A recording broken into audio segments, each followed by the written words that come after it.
Welcome to my YouTube channel. তো আজকে আমি আলোচনা করব সফটওয়্যার ডেভেলপমেন্ট লাইফ সাইকেল। তো এই জিনিসটার ইম্পর্টেন্স খুব আছে, কারণ একটা সফটওয়্যার ডেভেলপমেন্ট করতে গেলে বা যদি রিয়েল টাইম এক্সাম্পল দিই, একটা বাড়ি তৈরি করতে গেলে তার একটা মানে স্টার্ট থেকে এন্ড পর্যন্ত একটা বিভিন্ন প্রসেস আমাদের মেনটেন করতে হয়। তো সেরকমই একটা সফটওয়্যার ডেভেলপমেন্ট করতে গেলে আমাদের বিভিন্ন ফেজ বা বিভিন্ন স্টেপ আমাদের স্টেপ বাই স্টেপ বা ফেজ বাই ফেজ আমাদের মেনটেন করতে হয়, তবেই একটা গুড সফটওয়্যার আমরা ডেভেলপ করতে পারবো।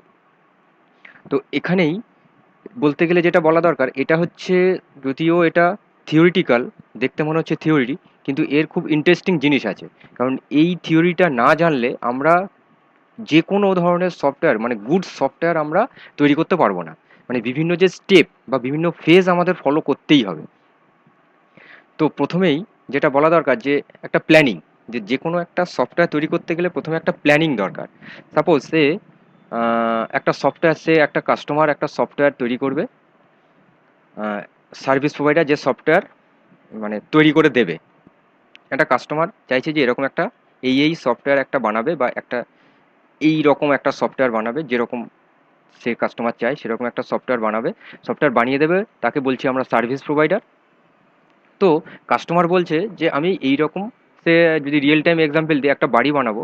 কাস্টমার বলছে আমি একটা বাড়ি বানাবো, এরকম এরকম বাড়ি বানাবো, 2টো রুম হবে কি 3টে রুম হবে, এরকম, এখানে কিচেন রুম, এখানে ডাইনিং রুম, এখানে লন থাকবে, এখানে ব্যালকনি থাকবে। তো এই ওয়েতে কাস্টমার বলে দিল।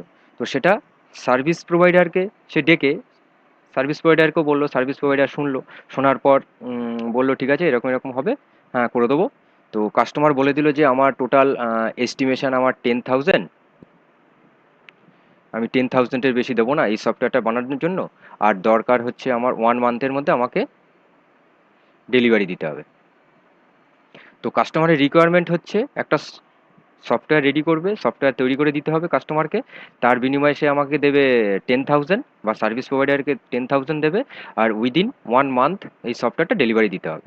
তো সার্ভিস প্রোভাইডার সব শুনলো, শোনার পর সে নিজেরা অ্যানালিসিস করলো। অ্যানালিসিস করার পর সেই অ্যানালিসিসের মধ্যে এখানে সে থাকবে, তার কস্ট অ্যানালিসিস থাকতে পারে, তার টাইম অ্যানালিসিস করতে পারে। তো এই ধরনের অ্যানালিসিস সে করে নিল বা ডিফাইনিং করে নিল, করে নেওয়ার পর সে কাস্টমারকে আবার বললো যে হ্যাঁ হ্যাঁ আপনার 10,000 না, আপনার 12,000। তো এগুলো যাই হোক, 12,000 লাগতে পারে, আর 1 মান্থ নয়, আমি 20 ডেজের মধ্যে করে দেবো, ঠিক আছে, বা 2 মান্থের মধ্যে করে দেবো, যাই হোক। তো এই জিনিসগুলো সার্ভিস প্রোভাইডার আর কাস্টমারের মধ্যে টোটালটাই এইটা প্ল্যানিংয়ের মধ্যে আসলো, প্ল্যানিংয়ের মধ্যে যে হ্যাঁ হ্যাঁ হলো। তো কাস্টমার রাজি হয়ে গেল, কাস্টমার রাজি হলো, সার্ভিস প্রোভাইডার বললো ঠিক আছে। তো ধরে নেওয়া যায় যে কাস্টমার কাজ চলছে, কাজ করতে করতে কাস্টমার আবার কিছু চেঞ্জেসও করতে পারে। সাপোজ আমরা যদি একটা বাড়ি তৈরি করতে যাই, বাড়ি তৈরি করতে গেলে বাড়ির কাজ শুরু হয়ে গেছে, তখন বলি যে না এই জায়গাটা লন নয়, লনটা 3 ফুট নয়, আর একটু 4 ফুট হলে বেটার হয়। বা এই জায়গাটায় আমার ডাইনিং স্পেস, তো এখানে 10 বাই 10 এসছে, এটা 11-10 করে দিই। তো এরকম ধরনের কাজ করতে করতে সেটা কিন্তু হয়। তো ধরে নেওয়া যাচ্ছে যে কাস্টমার আর সার্ভিস প্রোভাইডারের মধ্যে যে একটা ডকুমেন্ট রেডি হয়েছে, সেটা সে 70% বা 75% কারেক্ট। তো এটা নিয়েই সার্ভিস প্রোভাইডার এগোচ্ছে। সার্ভিস প্রোভাইডার কি করবে, এইবারে এই যে অ্যানালিসিসের মধ্যে, এটা তো কাস্টমারের সঙ্গে অ্যানালিসিস করে বলে দিল, এরপরে নিজেদের অ্যানালিসিসের জন্য, সেটা হচ্ছে একটা সফটওয়্যার তৈরি করতে গেলে সে নিজে এসআরএস, সফটওয়্যার রিকোয়ারমেন্ট স্পেসিফিকেশন, সে এবারে রিকোয়ারমেন্ট স্পেসিফিকেশান রেডি করার পর সে সঙ্গে সঙ্গে ডিজাইনিং পোর্শনে দিয়ে দিল, যারা সফটওয়্যার ডিজাইনার তাদের কাছে পাঠিয়ে দিল তার রিকোয়ারমেন্ট স্পেসিফিকেশান। এইবার এটা খুব মেজর রোল আছে এখানে। এই রিকোয়ারমেন্ট স্পেসিফিকেশান দেওয়ার পর সেই রিকোয়ারমেন্ট স্পেসিফিকেশানের উপর বেস করে যারা ডিজাইনার, সফটওয়্যার ডিজাইনার, তারা ডিজাইন করবে। সে ডিজাইন করবে বিভিন্ন মডেল দিয়ে করতে পারে বা বিভিন্ন মডিউল দিয়ে করতে পারে। সেটা হচ্ছে কোহেশন মডিউল দিয়ে করতে পারে বা মেথড দিয়ে করতে পারে, কাপলিং মেথড দিয়ে করতে পারে, ডিএফডি করতে পারে, ডিএফডি ইউজ করে করতে পারে, ইউএমএল ইউজ করে করতে পারে। তো ডিজাইনও হয়ে গেল, ডিজাইন হয়ে যাওয়ার পর এবার সার্ভিস প্রোভাইডার যদি মনে করে কাস্টমারকে দেখাতেও পারে। যেমন একটা বাড়ি তৈরি করতে গেলে আমার আর্কিটেকচার আমাকে তো দেখায় যে এই এরকম এরকম হচ্ছে, দেখুন যদি আপনি ডান বলেন তাহলে আমরা এটা আমাদের মিস্ত্রিদের দিয়ে দেবো, বা যারা সফটওয়্যার ডেভেলপমেন্টের ক্ষেত্রে কোডিং পার্টে আমরা ট্রান্সফার করব।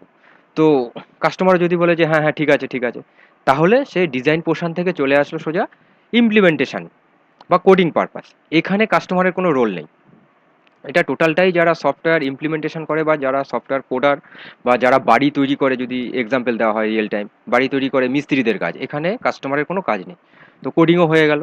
কোডিংও হয়ে যাওয়ার পর এইবার টেস্টিং পার্ট, এটা খুব মেজর রোল। মানে কোডিং হয়ে যাওয়ার পর আমরা কখনোই এটা মার্কেটে ছেড়ে দিতে পারি না, মানে ডিপ্লয় করতে পারি না। তার জন্য কিছু টেস্টিং দরকার আমাদের। তো টেস্টিং, এই সফটওয়্যার ডেভেলপমেন্টের ক্ষেত্রে টেস্টিং বিভিন্ন ধরনের টেস্টিং করা যায়। ইন্টিগ্রেশন টেস্টিং হতে পারে, ইউনিট টেস্টিং হতে পারে, ব্ল্যাক বক্স হতে পারে, হোয়াইট বক্স হতে পারে।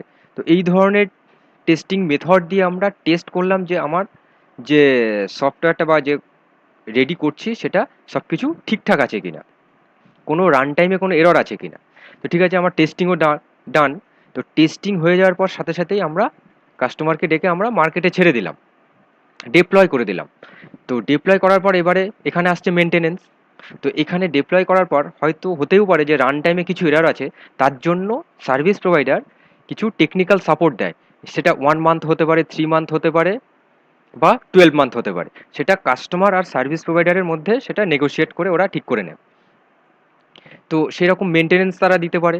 তো মানে যাকে বলা হয় টেকনিক্যাল সাপোর্ট, কিছু টেকনিক্যাল সাপোর্ট দিয়ে দিতে হতে পারে।